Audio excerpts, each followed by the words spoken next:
بالله من شرور أنفسنا ومن سيئات أعمالنا من يهد الله فلا مضل له ومن يضلل فلا هادي له اللهم صل وسلم وبارك على محمد وعلى آله وأصحابه أجمعين سبحانك لا علم لنا إلا ما علمتنا إنك أنت العليم الحكيم رب اشرح لي صدري ويسر لي أمري واحلل عقدة من لساني يفقهوا قولي لا حول ولا قوة إلا بالله العلي العظيم. Alhamdulillah, syukur kepada Allah Subhanahu wa taala.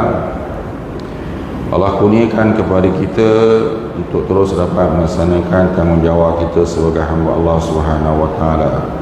Dan semoga amal soleh yang kita lakukan ini akan diterima oleh Allah Subhanahu wa taala dan diberikan keberkatan dan rahmat untuk diri kita, kaum keluarga dan umat Islam keseluruhannya. Menyambung kembali perbincangan untuk kita melihat pengajaran daripada ayat-ayat Allah Subhanahu wa taala dalam surah Al-Hajj sampai pada ayat 58 sehingga 60. A'udzubillahi minasyaitonir rajim.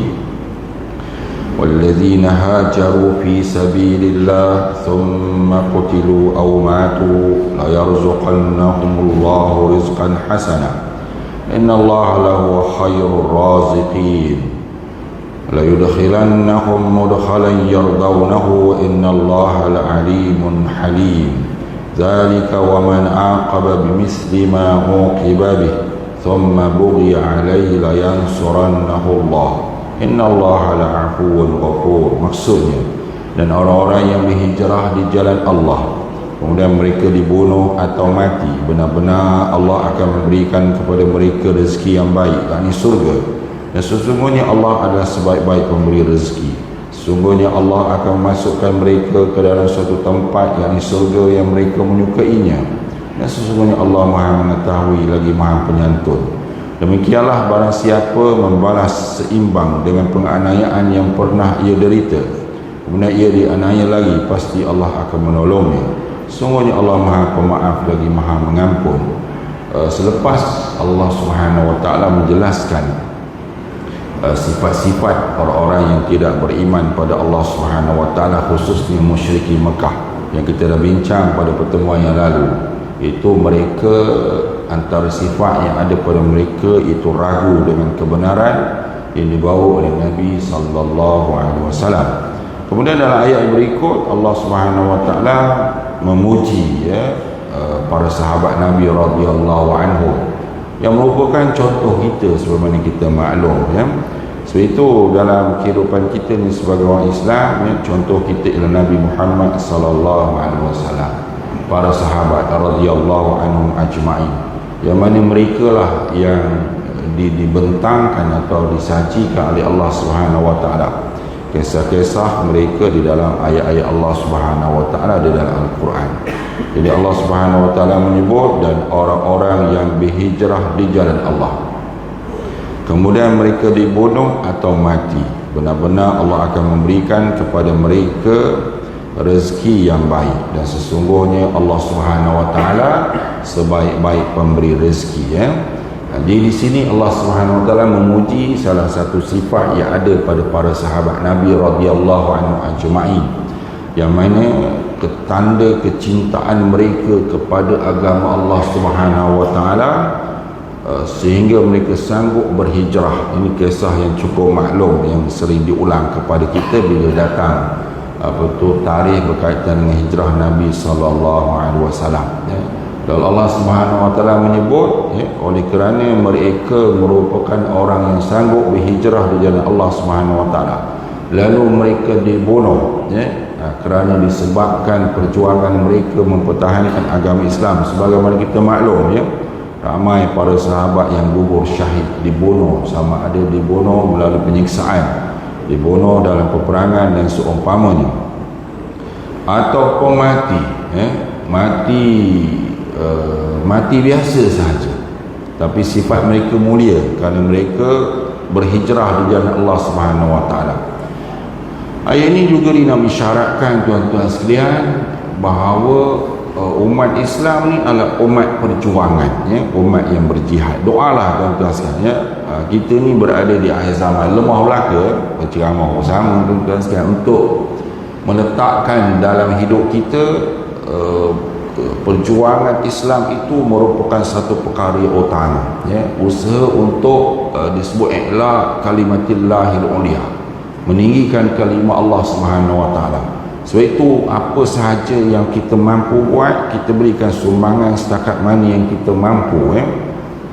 Sekurang-kurang usaha yang kita lakukan ini diharap menjadi satu nilai di sisi Allah Subhanahu wa taala, dan disaksikan bahawa kita merupakan orang-orang yang ingin termasuk dalam kumpulan orang-orang yang berjuang di jalan Allah Subhanahu wa taala. Itu hadir rumah Allah Subhanahu wa taala, mengimarahkan rumah Allah Subhanahu wa taala, ya, dan kita berpesan-pesan kepada orang-orang yang hampir dengan kita. Kali inilah yang sakit baki, amalan yang membuktikan seseorang itu berjihad di jalan Allah Subhanahu wa taala. Doakan Allah Subhanahu wa taala bantu dan berikan kekuatan pada kita semua. Jadi orang-orang yang berjihad di jalan Allah Subhanahu wa taala, berjuang di jalan Allah Subhanahu wa taala, dia akan berhadapan dengan dua keadaan.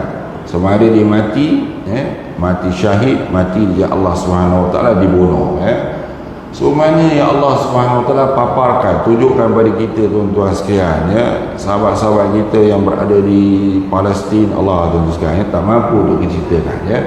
Mereka mempertahankan bumi suci dengan nyawa mereka sendiri, yang kita maklum dalam satu tempoh masa yang panjang. Doakan Allah berikan kesabaran, diberikan balasan yang baik kepada mereka. Atau mati yang kedua itu mati biasa saja dengan sebab sakit dan seumpamanya. Namun demikian mereka juga tetap mulia. Sebab itu ada satu hadis yang masyhur, ya, mungkin biasa kita dengar, Nabi SAW menyebut, bersabda, man mata, barang siapa yang mati, walam yanwi walam yaghzu, ya, wala yanwi ghazwa, ya, mata mitatan jahiliyah. Barang siapa yang mati, wala siapa yang mati dalam keadaan dia tidak pernah berperang, kita tak pernah berperang atau tak pernah berniat untuk berperang, jadi sekurang-kurang kita berniat untuk berjihad di Allah Subhanahu wa taala, maka matinya seakan-akan mati seorang jahiliyah. Ini maksudnya mati dalam keadaan tidak ada cita-cita untuk mempertahankan agama Allah Subhanahu wa taala. Syekh Qutb rahimahullah, ya, seorang pendakwah dari zaman moden yang agak masyhur tuan-tuan sekalian, ya, dia berkata dalam buku dia Ma'alim fi Thariq, ya, petunjuk di sepanjang jalan, satu buku yang baik untuk merangsang, ya, ataupun memberikan motivasi kepada kita semua. Beliau menyebut manusia ni, dia kata sama ada dia nak mati atau tak mati, dia akan mati, ya. Kullun nasi yamutu, dia kata, setiap manusia ni mati, ya. Sama ada nak ataupun tak nak, dia akan mati. Cuma seseorang itu diberikan oleh Allah Subhanahu wa taala untuk memilih mati dalam keadaan mana, sama ada dia nak mati dalam keadaan mulia atau mati dalam keadaan sebaliknya, ya. Dan orang-orang yang bercita-cita dalam dirinya untuk memberi sumbangan kepada agama Allah Subhanahu wa taala, maka dia akan dikurniakan mati yang mulia walaupun dia mati di atas katilnya. Walaupun mati atas katil, tetapi cita-cita dia untuk berikan sumbangan kepada agama Allah Subhanahu wa taala. Doakan Allah bantu kita semua, ya. Sebagai sahabat-sahabat kita tuan-tuan sekalian, kita berikan penghargaan, ya, dan semoga kita di kalangan mereka. Sakit Allah uji, ya, tak mampu dah untuk berjalan dengan keadaan biasa, tapi datang ke masjid tuan-tuan sekalian, bertongkat dan seumpamanya, ini merupakan satu jihad di Allah Subhanahu wa taala, ya. Semoga Allah berikan kekuatan kepada kita. Sebab kita ni, kita tak tahu tuan-tuan sekalian, ya, tentang ujian yang Allah bagi, ya. Kadang-kadang Allah uji tuan-tuan sekalian menyebabkan kita terlupa. Doakan Allah ingatkan kita sepanjang masa, berikan petunjuk agar Allah bantu kita, ya. Masa-masa keadaan kita diuji dengan sakit sedikit tuan-tuan sekalian, waktu itulah yang kita harap Allah bantu kita untuk ingat juga datang ke rumah Allah Subhanahu wa taala. Itulah merupakan satu jihad, ya. Sebab ialah kadang-kadang ni sikitlah perkongsian, doakan Allah ampunkan belaka sekarang, ya, sekadar perkongsian saja. Pernah sekali tuan sekarang, ya, saya jumpa seorang pakcik orang kampung lah, ya. Dia bukan manusia ni ada kekuatan macam tu, ya, tapi memang dia biasa pergi masjid. Sekarang dah lama dah hilang, tak jumpa dah dalam 4-5-6 bulan, ya. Kemudian saya jumpa dia dekat Pekasari, Ya. Allah dia kata ustaz lama tak jumpa ustaz, dia kata tak mau ustaz tak dapat pergi masjid, tak sihat betul, bukan sehari sampai. Betul sihat. Yalah, tapi lah baik sangka lah betul sekali. Ini masalah memang dia sakit betul tu asal ya. Tapi dia latih lah ngapa ngapa bukan sehari sampai pula tuan-tuan sekalian. Jadi itulah jadi doalah kita tuan-tuan sekalian. Kita pun mungkin diuji oleh Allah Subhanahu Wa Taala ya. Apa juga ujian tersebut, selagi mana kita mampu, kita akan doa mohon agar Allah berikan kekuatan sampai kita ke rumah Allah Subhanahu Wa Taala. Jadi ada nilai dan ayat ni Allah Subhanahu Wa Taala sebut aumatu, atau mereka mati biasa saja, bukan mati syahid. Tapi sebab cita-cita mereka untuk mati syahid para sahabat ini tetap dijanjikan oleh Allah Subhanahu Wa Taala kemuliaan di sisi Allah Subhanahu Wa Taala. Lalu Allah berikan rezeki kepada mereka, rezeki yang baik. Perkataan rezeki di sini teruskan dia merujuk kepada rezeki di hari akhirat walaupun rezeki ni ada dua satu di dunia. Cuma hari ni yang ayat ni nak bincangkan rezeki di hari akhirat. Diberikan rezeki yang baik itu syurga sebab itu kita maklum tuan-tuan sekalian, salah satu unsur akidah ni maklum belaka cuma nak masuk dalam hati nak masuk dalam hati tuan-tuan sekalian. Impian untuk kita Allah letakkan dalam syurga Allah Subhanahu Wa Taala. Sebab itu Nabi pesan salah satu adab, mintalah syurga minta sungguh-sungguh walaupun mungkin kita rasa-rasa kadang-kadang kita tidak begitu layak tuan-tuan sekalian bukan orang yang dekat dengan Allah Subhanahu Wa Taala, banyak dosa dan sebagainya Nabi pesan minta syurga. Kita semayang seorang-seorang tuan-tuan sekalian minta Allahumma inni as'alukal jannah, itu bahasa Arab lah, tidak sebut dalam bahasa Melayu. Allah Tuhanku, soalkanlah aku dalam syurga, jauhkanlah aku daripada neraka. Ini salah satu sifat ahli syurga. Bahkan Nabi SAW ajar, jika kamu nak minta syurga Firdaus, yang itu syurga yang paling tinggi. Itu Nabi ajar tuan-tuan sekalian. Nak minta syurga Firdaus walaupun kita ni tak kisah asal ke syurga sudahlah tuan-tuan sekalian, tapi Nabi ajar minta syurga Firdaus. Main ni kerana mungkin kita dengar dalam kitab-kitab tasawuf dia sebut manusia disibukkan dengan dunia. Sungguh tuan-tuan sekalian bukan dunia itu kecil, tidak dunia itu tak kecil, dia tidak ada masalah untuk orang hidup bersungguh-sungguh cari rezeki, tak ada apa masalah. Yang menjadi masalah dia sibuk tadi melalaikan itu saja lalai dia daripada ingat Allah Subhanahu Wa Taala, itulah yang kecil Kalau dia seorang yang memang kuat bekerja daripada pagi tu sekarang 7 pagi sampai 7 petang tak berhenti, tak ada masalah tuan-tuan sekalian namun jangan diabaikan daripada mengingati Allah Subhanahu Wa Taala manusia terkaya di atas muka bumi hari ini Elon Musk, tahu belaka lah tuan-tuan sekalian tak balik rumah tak ada dah latih bodoh pula sekalian. Tapi mana tuan-tuan sekalian dia sampai tak balik rumah, duduk di kilang dia, duduk suka sangat seronok dengan teknologi dia, kita maklum lah dengan AI dan sebagainya tuan-tuan sekalian, dengan kereta elektrik dan macam-macam teknologi, benda-benda yang pelik dia nak buat dan dia buat belakang tuan-tuan sekalian dan dia berjaya buat dan sampai tak balik rumah pekerja semua balik, dia duduk lagi sibuk tidur di apa tu di pejabat dia tempat dia bekerja, seronok dia kerja padahal dah bilion ni dan dijangka akan menjadi trilion ni, tapi Allah sekalian ialah orang bukan Islam namun sumbangan dia besar jugalah dalam teknologi. Cuma nak ceritakan terlampau seronok dengan kerja sampai tak balik rumah, tak minat rumah dia minat tempat kerja. Parok tu tuan-tuan sekalian ni Elon Musk, tuan bacalah sikit tentang perangai manusia-manusia yang dikagumi lah pada hari ni tuan-tuan sekalian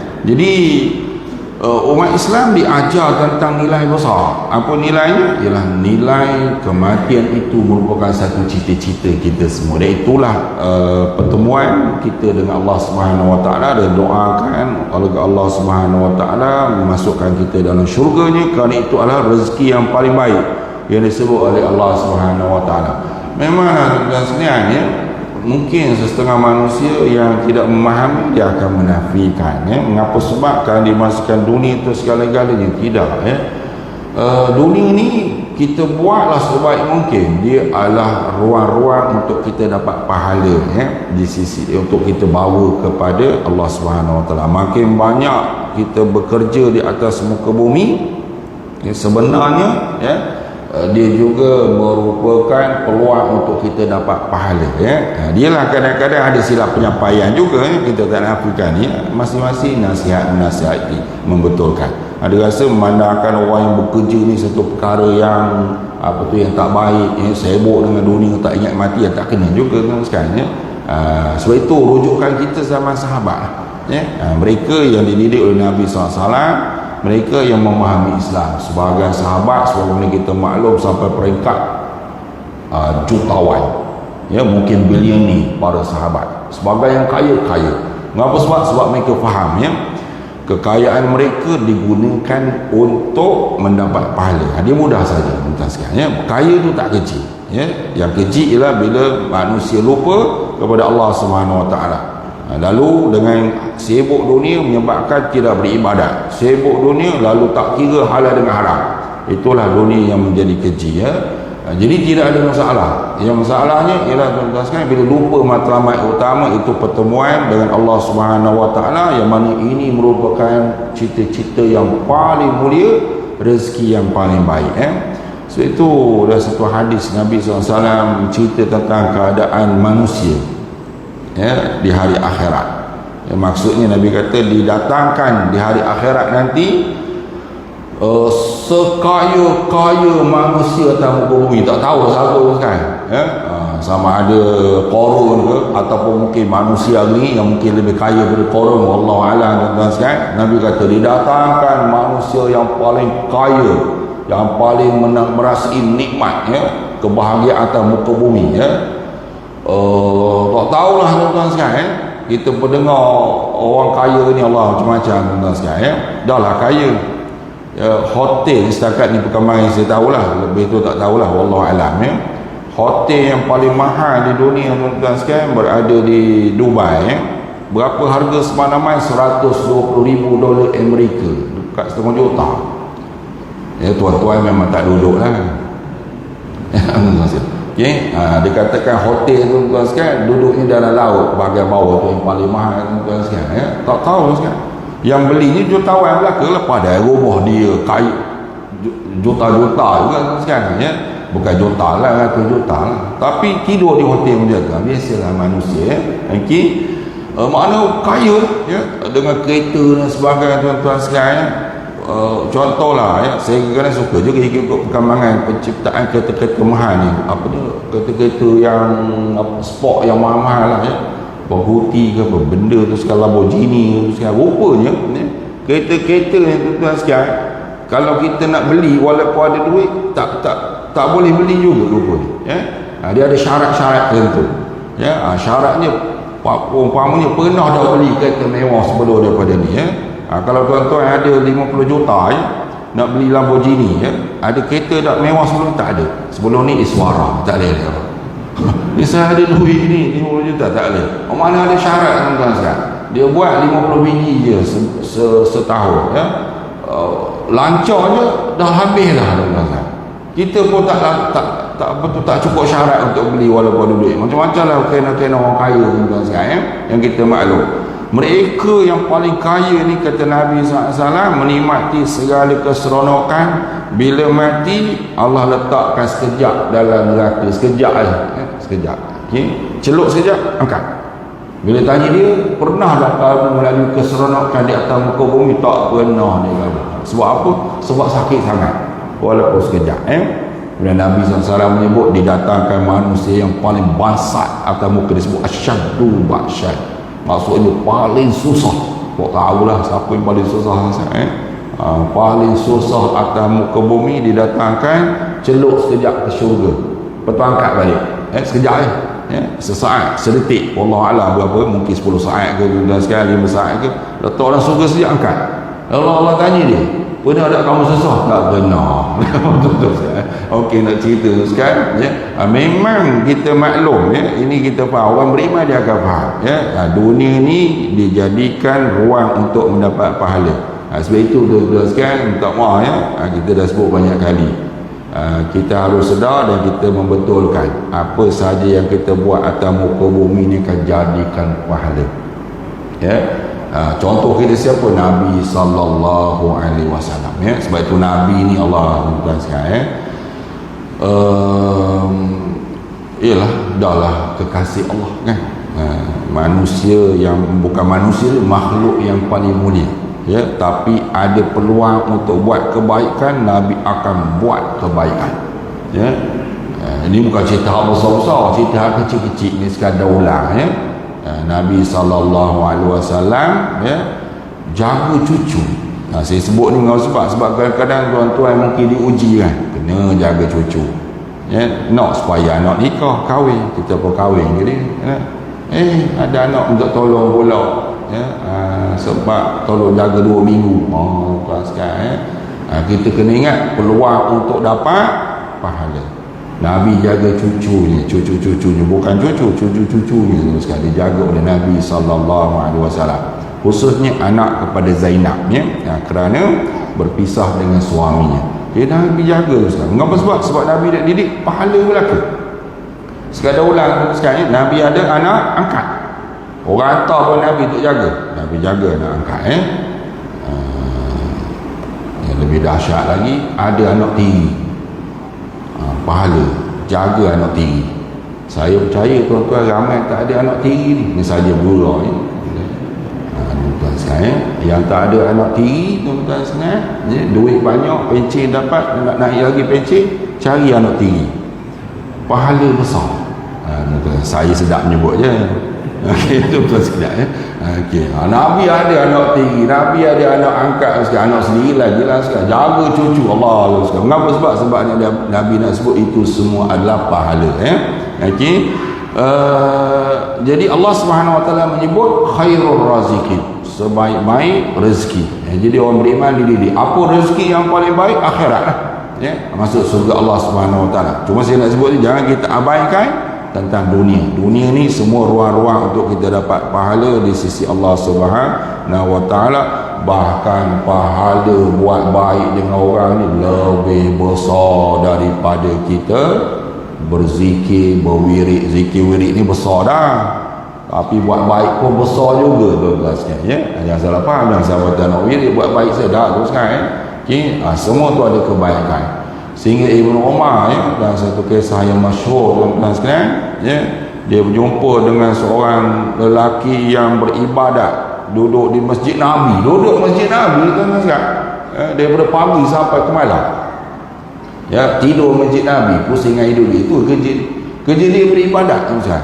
Ibnu Umar tengok lepas subuh ada, lepas duha ada, waktu subuh ada, orang lain keluar masjid kerja, dia tak kerja, berzikir berwirid, semayang berzikir wirid, semayang zikir wirid, sampai petang. Ibnu Umar pun panggil dia, ya, wahai fulan, ya, kamu ni daripada pagi berwirid, berzikir, beribadat, siapa yang memberi makan kepada kamu?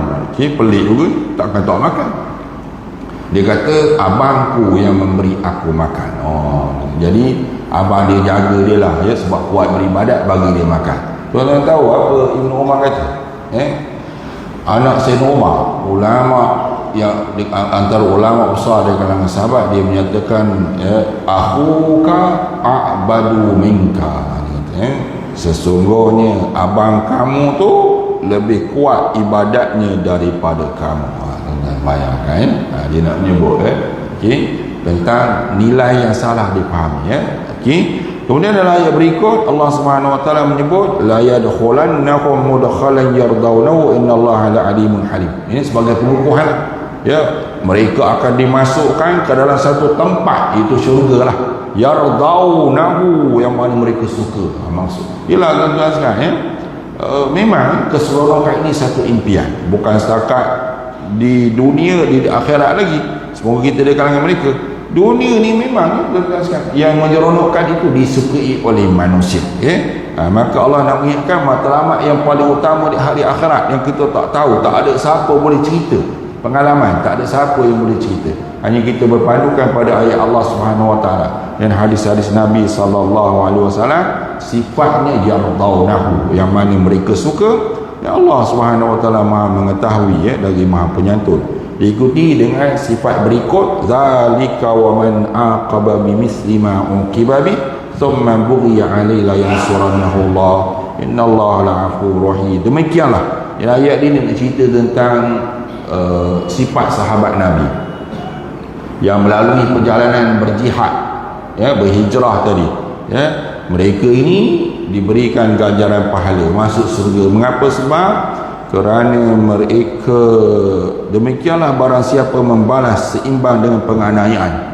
Mereka ni orang-orang dianiaya, kerana apa? Kerana mempertahankan agama Allah Subhanahu Wa Taala.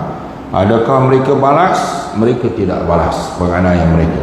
Kalau mereka balas pun setara sahaja. Ini adalah latar belakang cerita tuan-tuan sekalian, berkaitan dengan satu peperangan, cuma ini sifat mereka, sebab mereka yang tidak akan membalas kejahatan, tapi kalau perlu membalas hanya setara saja. Kerana ayat ini berkaitan dengan orang Islam bertemu dengan orang-orang orang Yahudi, yang mana mereka ingin berperang dengan orang-orang Islam. Lalu orang Islam kata, kita ni telah melalui satu zaman yang panjang, iaitu bulan haram, bulan yang mana tidak akan ada peperangan. Lalu mereka tak kira, tetap juga nak berperang. Maka orang Islam terpaksa melayan kehendak mereka dan berperang, sehingga akhirnya mereka kalah lah. Jadi itu yang disebut tentang membalas hanya sekadar yang perlu sahaja. Jadi Allah SWT menyebut satu sifat mulia yang ada pada mereka, iaitu mereka ini dianiaya oleh Allah SWT, dianiaya oleh musuh-musuh Islam dalam satu kisah yang kita semua maklum. Tapi sifat yang ada pada mereka tidak ada dendam mereka. Kalaupun mereka perlu untuk membalasnya, yang selayaknya sahaja. Dan Allah SWT menyebut, la yansurannahu Allah Subhanahu Wa Taala pasti akan menolong mereka. So itu tuan-tuan sekalian, ini pun satu bab yang kita juga doakan agar Allah bantu kita semua memahaminya. Allah Subhanahu Wa Taala berjanji pasti akan memberi kemenangan kepada umat Islam. Bagaimana itu serahlah pada Allah Subhanahu Wa Taala. Sebab hari ini tuan-tuan sekalian, mungkin bila kita lihat Allah uji orang-orang saudara-saudara kita di Palestin dalam satu tempoh masa yang dah lama. Hari ini saja setahun sekarang kita tak dapat nak gambar, habis musnah runtuh segala-galanya, kita maklum mungkin kita pun terfikir, mana janji Allah, ya ke Allah nak tolong? Tuan-tuan sekalian, kita harus ingat telah diuji oleh Allah SWT manusia yang saudara-saudara kita di Palestin sebelum daripada ini, mereka berada di bawah kongkongan orang-orang Kristian dalam satu tempoh masa yang panjang, dibebaskan oleh Sayyidina Umar radhiyallahu anhu. Kemudian dia tawan balik pada abad yang kelima ke-6 hijrah, tuan-tuan sekalian, di tangan tentera salib. Tentera salib menguasai Palestin dalam tempoh 90 tahun. Dikalahkan oleh Salahuddin Ayyubi. Usaha nak membebas sekarang 90 tahun baru bebas. Ini zaman manusia hebat. Bukan zaman kita ni, zaman masjid tuan-tuan lah penuhnya, alhamdulillah. Tuan-tuan sekalian, tuan-tuan sekalian, nak di zaman manusia yang kita maklum hari ni sekarang dah nak wujud peribadi yang hebat macam dulu tu dah berkurangan. Allah uji mereka sekarang, itu zaman manusia yang hebat Allah uji. Apatah lagi pada zaman kita ni, maka janji Allah tu Allah akan berikan kemenangan bila wallahualam. Sebab cepat dan lambat itu semuanya masa di sisi Allah Subhanahu Wa Taala. Masa di sisi Allah. Kita hanya menilai cepat dan lambat. Umpamanya iqtaraba linnas hisabuhum. Allah sebut dalam Quran cerita kiamat, iqtaraba linnas hisabuhum. Dekat dah manusia dengan masa kiamat mereka, masa mereka dihisab. Allah sebut dekat tu. Walaupun dalam Quran 1500 tahun sekarang. Sebab itu